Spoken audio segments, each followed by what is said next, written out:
يا هلوس، بصوا بقى الميلي اكني ده، او الميلا اكني ده هفضل اعمل عليه ريفيو كل ما اشتريه. ليه بقى؟ لان هو بجد من احسن الحاجات اللي انا جربتها للاكنيوس او للحبوب في الوش. طب خليني اقول لكم كده مبدئيا، ده كريم مش واخد بروباجندا خالص، وموجود في الصيدليه.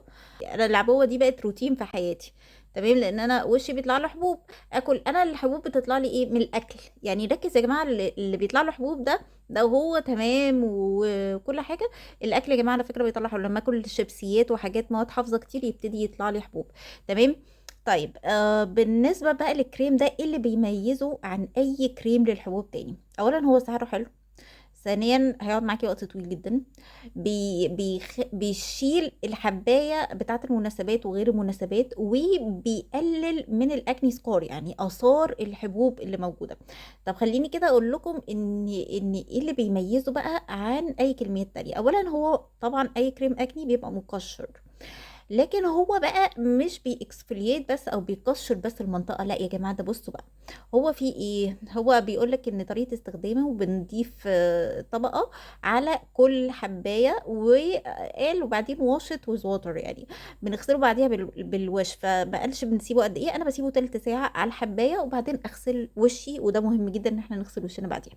طيب بصوا بقى، هو في سلفر او مادة السلفر دي، ودي هتلاقوها في شامبوهات القشرة عامة، يعني المهم يعني، وسلسليك اسيد، تمام، للتقشير. وبصوا بقى، في بانسينول، في الموند اويل، في فيتامين اي، جليسرين، هاني، الوفيرا، وجيرم اويل اللي هو اسمه ايه الجيرم اويل ده بتاع، لا، هو الاسم يخض شويه، هو زيت الجرثومه، بس هو مش جرثومه يا جماعه، هو زيت اللي هو اللي بيستخرج من بذر الكتان او القمح، وهو هنا يعتبر زيت بذره القمح، تمام.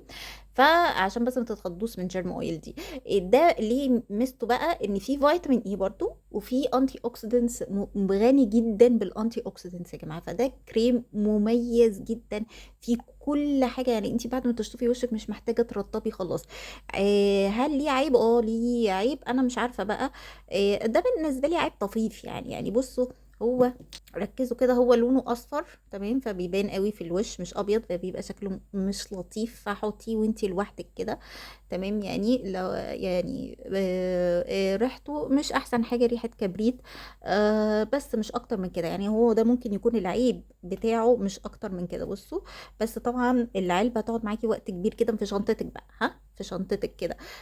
يعني تحطيه كده وانتي مسافره، وانتي في اي حاجه، ده موجود بقى للحاجات. عندك فرح بكره، عندك توتر، الحبوب كمان يا جماعه بتطلع من التوتر جدا، فمتوتره داخله على حاجه، اعرفي ان انتي هيطلع لك حبوب، فاعرفي ان انتي لازم تجيبيه. لو انتي بشرتك معرضه للحبوب، ده اساسي في الروتين بتاعك، دايما حطاه وسط. يعني بصوا، ده مع حاجات اللي هي سان سكرين، الحاجات دي دايما موجود معاها في الاسينشالز اللي موجوده عندي. فحبيت اقول لكم عليه، اسمه خدوه سكرين شوت كده، ميلا اكني من الصيدليه. سعره 40 جنيه تقريبا، حاجة كده. فيعني بجد حلو قوي يا جماعة، لازم جربوه، ومش هتخسروا حاجة دول 40 جنيه يعني. فجربوه وقولوا لي ايه رأيكم فيه، ولو في اي كومنتس او اي حد جربه يشجع الناس انها تجيبه، يعني يكتب في الكومنتس تحت. وكمان في عسل يا جماعة، خدوا بالكم ان في عسل النحل، وطبعا ده ترطيب غير طبيعي يعني.